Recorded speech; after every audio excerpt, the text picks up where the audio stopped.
Hey, my name's Alexander Golner, and this is my favorite brain part presentation. So I chose the amygdala.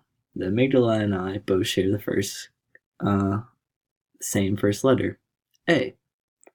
I also like the amygdala because it is remembered by its almond size. So let's get right into it. Where is it located? Well, you actually have two amygdalas, one in the left temporal lobe and one in the right. The amygdala is actually adjacent to the hippocampus and medial to the hypothalamus. Just like the hippocampus, the amygdala is also found in the limbic system. Now you might ask me, Alex, what does the amygdala do? I don't study psychology, I don't know anything about the brain. Well, don't worry. Here it is. So the amygdala is also known, it's mostly known for its fight or flight response into fear. So let's say, you're home alone and you hear, like someone banging on the door or window or something. You're like, no one's supposed to be coming over. And your blood starts pumping, your eyes dilate. That's the fight or flight response, and that's the amygdala going to work. The amygdala also, sorry, the amygdala also has other emotions that it responds to as well, such as anger and pleasure. Pleasure being the sexual desire. The amygdala also has other functions than just emotions. The amygdala plays a part in deciding where and what memories are stored.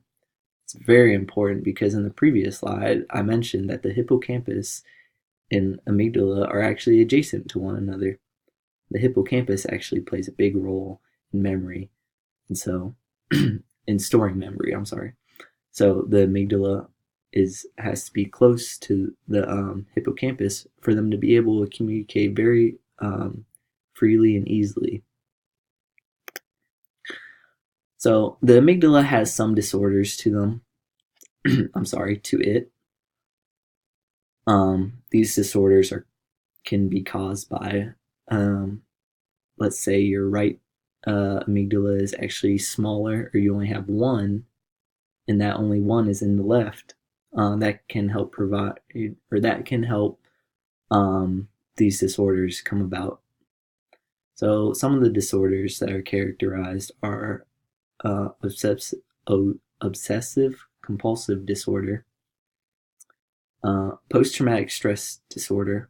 I actually was not was I actually still am interested in doing counseling for troops that struggle with PTSD. So the study of that's why the amygdala is also one of my favorite, or is my favorite brain part, because I want to help troops that struggle with PTSD, borderline personality disorder, and social anxiety disorder. Now, it kind of depends.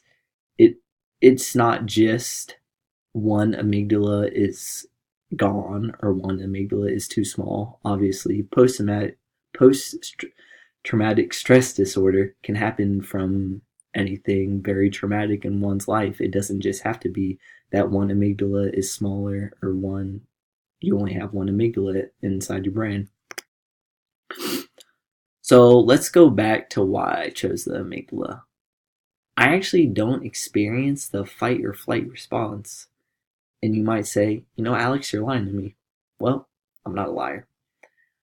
So, my freshman year at UC, there was a shooter on campus. I was in the mess hall during the time and I received the text, shooter on campus, and, I didn't freak out. Like, my blood wasn't pumping, nothing was going on. I was actually in Market Point at the time. And so, like, they shut the doors, no one was allowed to go. And then at the doors, like, in between, so there's like a little hallway in between one side and the other side. So it's like I don't know how to describe it, but I'm sure you know what Mark Point's like. So anyway, the doors were locked, so we weren't allowed to leave to like go into this Sadal area. So the gunman actually ran across, and everyone just like started sprinting to the back, and I was like, okay. I'm not really scared. I'm just walking. I don't fear anything really. Like someone could be banging on my door right now and I wouldn't be scared or shocked at all. Um, Another reason why I chose the amygdala is I'm a very emotional person, but my emotions don't actually apply to the amygdala. Like I just said, I don't fear anything. And then I don't really get angry. Like I'm a very peaceful, open-minded, happy person. I'm always smiling. So that's pretty interesting to me. That I don't like fear anger and stuff like that. Um, and then the amygdala just plays a role in like everyday life, and it's one of like I'm sorry, it's very influence. It has much influence on our life because all the emotional responses and all the memories that it helps with in my citations.